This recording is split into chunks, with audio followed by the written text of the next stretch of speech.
अस्सलामुअलैकुम, welcome to my YouTube channel learn with Z K. हमारी जो आज की वीडियो है वो है पीपीएससी के मुतालिक। पीपीएससी क्या चीज़ है, पीपीएस में अप्लाई करने के लिए क्वालिफिकेशन कितनी हो, पीपीएस में अप्लाई करने के लिए आपकी मिनिमम और मैक्सिमम एज कितनी हो, इसका सिलेबस कितने होता है, कौन कौन से पोर्शन होते हैं, कौन कौन सी बुक्स होती हैं और टाइम टेबल किस तरह मैनेजमेंट करें, कितने घंटे पढ़ें, हम पीपीएस को क्रैक कर सकते हैं, पीपीएस पर अप्लाई किस तरह करते हैं, पीपीएस में अगर जॉब हमें मिल जाए, हम पेपर पास कर जाते हैं, इंटरव्यू क्लियर कर जाते हैं, हमारी सैलरी कितनी होगी और एक बंदा एक जॉब पर पीपीएस के थ्रू कितनी अटेम्प्ट दे सकता है, एक बंदे के पास चांस कितने होते हैं, वो कितनी बार एक ही जॉब पर कितनी अटेम्प्ट दे सकता है, आज हम मुकम्मल इस वीडियो के अंदर जानेंगे। तो कैंडी आपने हमारे चैनल को सब्सक्राइब करना है और वीडियो के एंड तक जरूर देखना है। सबसे पहली बात सवाल आता है मेरे जहन के अंदर कि पीपीएससी है क्या चीज़। पीपीएससी हम सुनते हैं मैंने पीपीएस का पेपर देना है, मैंने 1 पेपर देना है, तो ये चीज़ क्या है। सबसे पहले जानते हैं पीपीएससी का बैकग्राउंड क्या है। पीपीएससी क्या चीज़ है। PPSC stands for Punjab public service commission. It was founded in the April 1937। It was oldest provincial public commission. 1937 के अंदर एक पुराना प्रोविंशियल सूबाई लेवल का एक कमीशन था जो मुख्तलिफ जॉब्स के अंदर मुख्तलिफ कैंडिडेट को पेपर लेता और उनको डिफरेंट सिलेक्शन पर डिफरेंट डिपार्टमेंट के अंदर उनको जॉब मिल जाती। It was established under the Punjab public service commission. तो फिर बजाते खुद एक पंजाब पब्लिक सर्विस कमीशन बन गया। पहले ये खुद था कि सूबे के लिए अंडर था, इसके बाद ये खुद कमीशन बन गया। ऑर्डिनेंस 1978 के तहत ये एक मुकम्मल कमीशन बन गया। और ये सवाल पूछ सकते हैं कि पीपीएससी कब बना, 1937 में बना। वो कहते हैं फिर कब ऑर्डिनेंस बना, फिर पंजाब पब्लिक सर्विस कमीशन में किस तरह ऐड हो गया, किस तरह ये खुद एक कमीशन बन गया, वो फिर इसका जवाब है 1978। तो फिर हम जानते हैं कि पीपीएस में अप्लाई करने के लिए हमारी मिनिमम और मैक्सिमम एज कितनी होनी चाहिए। याद रखें PPSC has laid such no restrictions on the numbers of candidates can attempt the PPSC lecturer post. जो लेक्चरर पोस्ट हैं उन पर ज़्यादा कोई सख्ती नहीं है। एज के हवाले के लिहाज से एज के लेवल से देखा जाए तो मिनिमम एज आपकी 18 साल हो। लेक्चरार के लिए आपकी जो एज हो कम से कम आपकी जो बीए लेवल की एजुकेशन हो और बीएससी हो उसके मुतालिक जो आपकी एज होगी उसके बाद ही आप एलिजिबल हैं, आप अप्लाई कर सकते हैं। Minimum age limit different jobs के अंदर पीपीएस के थ्रू 18 होती है और कुछ के अंदर मैक्सिमम 30 होती है। लेकिन अगर आप कोई कैंडिडेट हैं गवर्नमेंट एम्प्लॉय ऑलरेडी तो फिर आपको कुछ रियायत मिलती है कि आपकी एज जो है ना, अगर हमारी जो क्राइटेरिया है एज का उससे अगर बढ़ गया तो फिर भी आपको कुछ रियायत मिल जाती है। फिर देखते हैं कि पीपीएस को क्रैक करने के लिए हमें कितने घंटे पढ़ना चाहिए। लोग किताबी कीड़ा बन जाते हैं, कोई को सर्कुलर एक्टिविटीज़ नहीं करते, बस बुक्स रट्टा लगाते रहते हैं। तरीका होता है, एक लेवल होता है हर चीज़ को याद करने का। हमें क्या करना चाहिए, हमें 2 से 3 घंटे पढ़ना चाहिए मिनिमम 2 से 3 घंटे।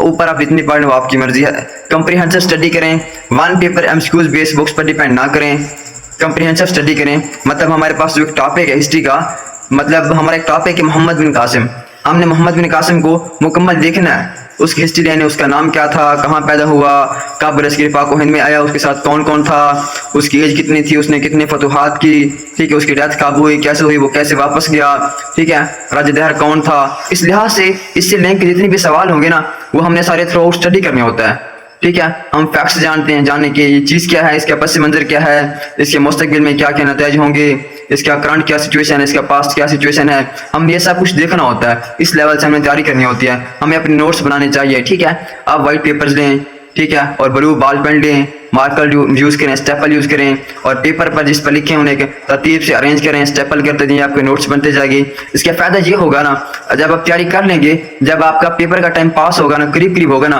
तो फिर आपको बस एक ग्लैंस देखनी होगी, एक झलक देखनी होगी, सर से निगाह लगानी होगी पेपर्स पर, फिर आपको याद हो जाएगा। क्यों, आपने पहले बुक्स को टाइम दिया होगा ना, आपने प्रॉपर तैयारी की होगी ना, इस लेवल से आपकी अच्छी तैयारी होती जाएगी। इसके लिए हम ये रेफर करते हैं अपने नोट्स बनाएं, खुद की नोट्स बनाएं, हर चीज़ के नोट्स बनाएं, जीके के, इस्लामिक स्टडी के, उर्दू के, इंग्लिश के, जीके के, एवरीडे साइंस के, मैथ के, कंप्यूटर साइंस के, सब चीज़ के नोट्स हों। करंट अफेयर्स पर फोकस करें। हर चीज़ को एक मेथड होती है तैयार करने की, तरीका होता है, कोई चीज़ मुश्किल नहीं होती, इम्पॉसिबल कुछ भी नहीं है। हमें बस फोकस करना चाहिए कि तैयारी किस तरह करें। हम किताबी कीड़ा ना बने, हम स्टेप बाय स्टेप तैयारी करें। मतलब फजर के बाद 1 घंटा पढ़ लें, ठीक है, उस 1 घंटे के अंदर हम 20 मिनट इंग्लिश को दें, यानी अगर 20 मिनट ना हो 25 मिनट दें, आधा घंटा दें, इस लेवल से आधा घंटा हाफ आवर हर एक सब्जेक्ट को दें। क्या इससे फायदा क्या होगा? जब आधा घंटा आप एक लेक्चर तैयार कर लेंगे, एक टॉपिक को याद कर लेंगे, फिर अगले को याद करेंगे, फिर दरम्यान में स्नैप लेंगे, कुछ ब्रेक लेंगे 5 मिनट की, तो इससे जो काम होगा ना वो आपका बहुत अच्छा होगा, आपका बहुत जल्दी याद होगा, आपकी ब्रेन की प्रोडक्टिविटी इंक्रीज होती जाएगी। ठीक है, आपने क्या करना है? अपने नोट्स बनाना है, हर चीज पर फोकस करना है। जब आप नोट्स बना लेंगे, कंप्रिहेंसिव याद कर लेंगे, तो आपके सामने जो भी सवाल आ जाएगा एमसीक्यूज का, उसे आप इजीली सॉल्व कर लेंगे। ठीक है, आप बस ट्रिक आ जाएगी। मतलब एक सवाल है हमारे पास, मोहम्मद बिन कासिम की एज कितनी थी? हम एज किस तरह याद रखेंगे? देखेंगे मोहम्मद बिन कासिम कहाँ पैदा हुआ, ठीक है, उसकी एज कितनी थी, पस मंजर क्या था ना, तो इस लेवल से हम सारी चीज को कवर करते जाएंगे।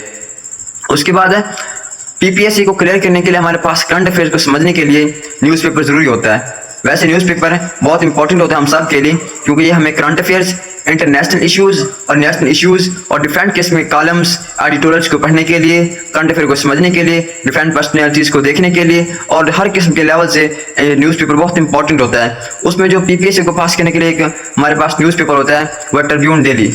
उसके बाद क्या करेगा? ये हमें फायदा देगा करंट अफेयर को समझने के लिए। उसके बाद एक्सप्रेस न्यूज़पेपर्स है, चौधरी शाहिद साहब के जो कॉलम होते हैं वो भी बहुत इंपॉर्टेंट होते हैं, हमें उनको भी पढ़ना चाहिए। हम स्टार्ट करें उर्दू, जो मतलब हमारे पास अखबार होता है, हम उस लेवल से तैयार करें उसे।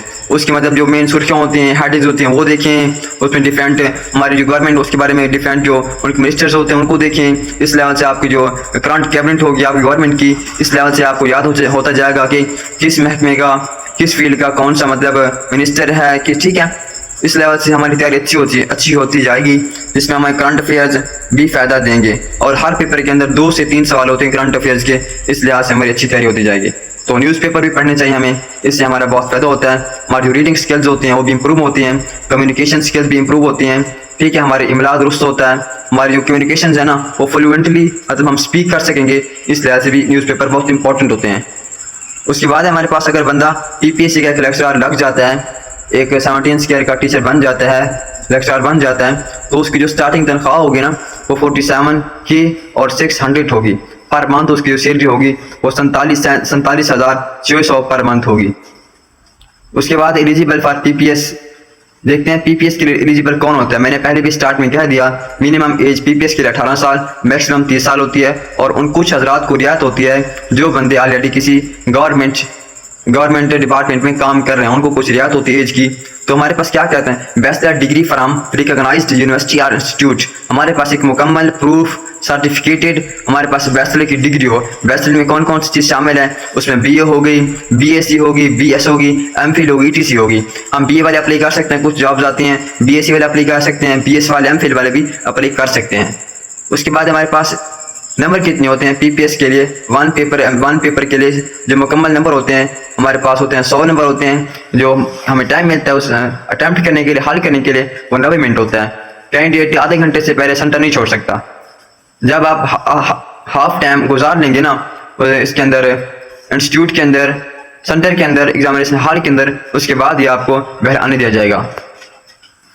हम अप्लाई किस तरह करें? मैंने आपको पीछे सब कुछ बता दिया क्या किस तरह होता है। अब बारी आती है अप्लाई की। अप्लाई करने के लिए आपने पीपीएससी की ऑफिशियल वेबसाइट पर जाना है और क्लिक ऑनलाइन अप्लाई पर करना है। उसके बाद जो बाकी वो आपको देता है क्राइटेरिया, इस तरह करते हैं आपने वो करना होता है। सबसे पहले आपने आईडी कार्ड अपना एंटर करना होगा, इन्फॉर्मेशन, फिर आपका एजुकेशनल बैकग्राउंड और आपके मतलब जो सारे सर्टिफिकेट हैं उन पर नंबर आपने कितने लिए, आपकी सीजीपी कितनी है, आपकी डिवीजन कौन सी है, हम इस लेवल से सब चीज सपोर्ट करते जाना है, इसलिए आपने अप्लाई कर देना है। इसके बाद है सिलेबस क्या चीज़ है। पीपीएससी के लिए, एफपीएससी के लिए वन पेपर के जो सिलेबस होता है उसमें सबसे पहली बात है इंग्लिश, दूसरी चीज़ है मैथ, फिर कंप्यूटर साइंस है, फिर जीके है, फिर इस्लामिक स्टडी है, फिर उर्दू है, फिर हिस्ट्री है। इस हिस्ट्री में हमारे पास इंडो पाक हिस्ट्री दोनों शामिल हो जाती हैं। उसके बाद करंट अफेयर्स है। करंट अफेयर्स की बात करें, करंट अफेयर्स 2 तरह के होते हैं, एक होता है नेशनल, दूसरा होता है इंटरनेशनल। इन करंट अफेयर्स में से आपके 2 सवाल हर पेपर के अंदर आते हैं। उसके बाद एवरीडे साइंस से भी आपके क्वेश्चंस आते हैं। अगर याद रखिए, अगर आप किसी एक मतलब स्पेसिफिक डिपार्टमेंट पे पेपर दे रहे हैं, मतलब लेक्चरार का पेपर दे रहे हैं, तो लेक्चरार के लिए पेपर 100 नंबर का ही होगा आपका, लेकिन जो 80 नंबर होंगे वो आपके अपने सब्जेक्ट के होंगे, बाकी 20 नंबर इसमें से होंगे जो मैं आपको बता रहा हूँ, इस सिलेबस में से होंगे। इसके मतलब ये होता है आपने अपनी फुली कमांड रखनी है, अपने ऑलरेडी सब्जेक्ट पर आपने कमांड रखनी है। उसके बाद जो बाकी है मैं आपको बता दूँ जीके, इसके बारे में इंशाल्लाह हम आपको आगे ब्रीफ सब कुछ बताते हैं किस तरह तय करनी है। किस तरह प्रिपरेशन करनी है और किन किन बुक से करनी है और कितनी पढ़ना है, किस तरह तैयारी करनी है, मजीद टिप्स आपको बताएंगे इंशाल्लाह। सबसे पहला क्वेश्चन इंग्लिश का। किसी भी पेपर को क्रैक करने के लिए बहुत इंपॉर्टेंट टिप है इंग्लिश। अगर आपकी इंग्लिश दुरुस्त है, अच्छी है, स्ट्रॉन्ग है, तो आप कोई भी वन पेपर है एमसीक्यूज बेस्ड जीके पोर्शन, किसी भी किस्म का पोर्शन हो किसी भी पेपर का, तो आप अटेम्प्ट कर लेंगे। इंग्लिश पोर्शन में क्या चीज़ होती है? सबसे पहले सिनोनिम्स, फिर एंटोनिम्स, फिर इडियम्स, फिर पेडागोगी, फिर punctuation, English grammar, one word substitution. Antonyms synonyms के लिए जो आपके पास बुक है वो फ्री बुक है वो बड़ी बेस्ट है। पेडागोगी के लिए भी आपकी वही बुक बेस्ट है, उसमें होते हैं। और पंक्चुएशन, इंग्लिश ग्रामर आपकी थोड़ी अच्छी होनी चाहिए, और वन वर्ड सब्स्टिट्यूशन भी बहुत इंपॉर्टेंट होते हैं इंग्लिश पोर्शन को तैयार करने के लिए। इसके लिए जो इंपॉर्टेंट बुक हमारे पास है, हाफिज करीम दाऊद चौधरी साहब की बुक है, उससे आप तैयारी कर लेना, इंशाल्लाह आपकी बड़ी कमाल की तैयारी हो जाएगी इंग्लिश पोर्शन की। अगर ये ना करें तो आप Wren and Martin high school grammar है, उससे भी आप तैयार कर सकते हैं। अगर आपके पास वो बुक भी अवेलेबल नहीं है तो FAC की जो बुक है मुस्तरद साहब की, आप उससे भी तैयारी कर सकते हैं। फिर हमारे पास एक पोर्शन है उर्दू पोर्शन। उर्दू में देखें उर्दू की तारीख क्या है, उर्दू ने कब इर्तिका हुआ, इसका आगाज़ कैसा था, ठीक है, इसमें कौन कौन सी ज़बानें शामिल हैं, उर्दू का मतलब क्या है, इसी किस्म के सारे सवालात उर्दू पोर्शन में आते हैं। उर्दू के अहम शोरा करान, उनका तारुफ, उनका सन पैदाइश, उनके सन वफ़ात, अहम कारनामे, अहम तसनीफ़, अहम नज़में, अहम गज़लें, उनका पस मंज़र, अहम अशआर, मुख्तलिफ शोरा का अहम तसनीफ़ और तालीफ शामिल हैं। बरसगीर पाक व हिंद के अहम मज़ाह निगार, तनकीद निगार, अफसाने निगार, नावल निगार, मजमून निगार, गज़ल गो, शायर गो, नज़म निगार, अफसाने निगार, इन सब में से एक एक सवाल आता रहता है। पहला अफसाने निगार कौन था, नावल निगार कौन है, कौन सा नावल किसने लिखा, कौन सा अफसाना किसने लिखा, ये मजमून किसने लिखा, ये नज़म किस अशआर की है, ये अशआर किस नज़म से लिए गए हैं, इस किस्म के सवाल आते रहते हैं। उसके बाद जो अगला क्वेश्चन है, अफसाने निगार भी होते हैं, वहद, जमा, मुतरादिफ, मुतज़ाद, हम मैनी अल्फाज, दुरुस्त इमला, अहम खिताबत और अलक़ाबात, इस किस्म के सवाल आते रहते हैं, बहुत इंपॉर्टेंट होते हैं, जो मतलब कलीदी किरदार अदा करते हैं उर्दू पोर्शन के अंदर। वो हैं मुहावरे, ज़रबुल मिसाल और उर्दू के अहम तसानीफ। ये बहुत इंपॉर्टेंट पोर्शन है। इस्लामिक स्टडी के बाद से बात करें, इस्लामिक स्टडीज़ में कुरान मजीद के बारे में मुकम्मल इन्फॉर्मेशन आपके पास होनी चाहिए। किस तरह कुरान मजीद के रुकू कितनी हैं, कितनी मनाजिल हैं, कौन कौन से गज़वात का जिक्र कुरान पाक में है, कितने अंबिया कराम का जिक्र कुरान मजीद में है, कितनी गज़वात का जिक्र हुआ, कौन सी सूरत किस अंबिया के नाम पर है, मुकम्मल कितनी सूरतें हैं, नमाज का जिक्र कितनी बार आया कुरान मजीद में, ज़कात का जिक्र कितनी बार आया, निकाह का हुक्म कितनी बार आया, वज़ू का हुक्म कितनी बार कुरान मजीद में किस सूरत में आया, कुरान पाक की लंबी सूरत कौन सी है, छोटी सूरत कौन सी है, कुरान का दिल कौन सी सूरत है, और जो सूरतें हैं ना, जो उनका नाम है उनका मतलब क्या है, इस किस्म के सवाल आपसे पूछे जाते हैं मुख्तलिफ पेपर्स के अंदर, इस्लामिक स्टडी के पोर्शन के अंदर। उसके बाद है रसूल पाक की ज़िंदगी के बारे में आपके पास इंफॉर्मेशन होनी चाहिए। आप कब पैदा हुए, आपका बचपन कैसा था, आपका लड़कपन कैसा है, आपकी जवानी कैसी है, आपको नबूवत कब मिली, आपने पहले निकाह कब किया, आपकी अज़वाज मुतहरात के बारे में इंफॉर्मेशन आपके पास हो, आपकी औलाद कितनी है, आपकी किस अज़वाज मुतहरात में से कौन सा बेटा पैदा हुआ, और कौन सी बेगम, कौन सी अज़वाज मुतहरात किस सहाबी की बेटी थी, इस किस्म के सवाल आपसे पूछे जाते हैं। फिर मक्का मदीना के बारे में, उनके मतलब जो महल वकू है, इस किस्म के आपसे सवाल पूछे जाते हैं।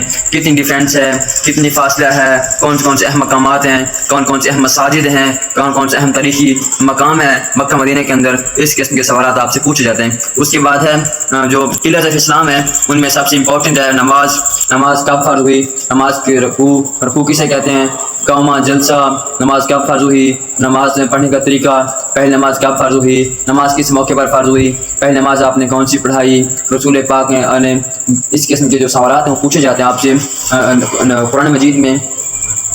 कुरान मजीद में नमाज का जिक्र कितनी बार आया, इस किस्म के सवाल आपसे पूछे जाते हैं। फिर रोज़े के बारे में, रोज़ा कब फ़र्ज़ हुआ, कौन से मतलब अहम हदीस मुबारक हैं, वईद क्या है रोज़े के बारे में, रोज़े का मतलब क्या है, रोज़ा किस चीज़ से बचाता है, रोज़ा किस चीज़ से ढाल है, रोज़े रखने के फ़ायदे, ठीक है, रोज़ा ना रखने के नुकसानात, ये सवाल आपसे पूछे जाते हैं। फिर ज़कात के बारे में, ज़कात का निसाब, ज़कात कब फ़र्ज़ हुई, मुनकरीन ज़कात के बारे में, के खिलाफ जंग किसने की, ठीक है, और किसने घोड़ों पर ज़कात लगाई, किसने ख़त्म करी, इस किस्म के सवाल पूछे जाते हैं आपसे। फिर हज के बारे में, हज कब फ़र्ज़ हुई, पहला हज कब हुआ, हज की इक़साम कौन सी है, हज में खुतबे किस तरह के होते हैं, पहला हज किसने पढ़ाया, पहला अमीर हज कौन है, आपने कितनी हज किया, आपने कितनी उम्र की, आपसे ये सवाल पूछे जाते हैं बहुत सारे पेपर्स के अंदर। फिर जिहाद के बारे में, मतलब क्या इसका, जिहाद क्या फ़र्ज़ हुआ। फिर नबी दौर, फ़तह मक्का, बैत रिज़वान, इनसे मुतल्लिक़ सवाल पूछे जाता है। अहम ग़ज़वात, अहम सराया और जंगें, और दौर खिलाफत, खुलफ़ा राशिदीन का दौर, इस्लामिक कानून, अहम दीनी उलूम और उनकी किताबें और मुसन्निफ़ के नाम भी आपसे पूछे जाते हैं। ठीक है। और आगे हम बात करें तो ये हमारा ये इसके जो अगला पोर्शन है वो हम अगली वीडियो में शेयर करेंगे इंशाल्लाह। तब तक के लिए आप हमारे चैनल से जुड़े रहें। इंशाल्लाह आपको मज़ीद भी ऐसी इन्फॉर्मेटिव वीडियोस मिलती रहेंगी। अल्लाह हाफिज़, अल्लाह सबको खुश रखे।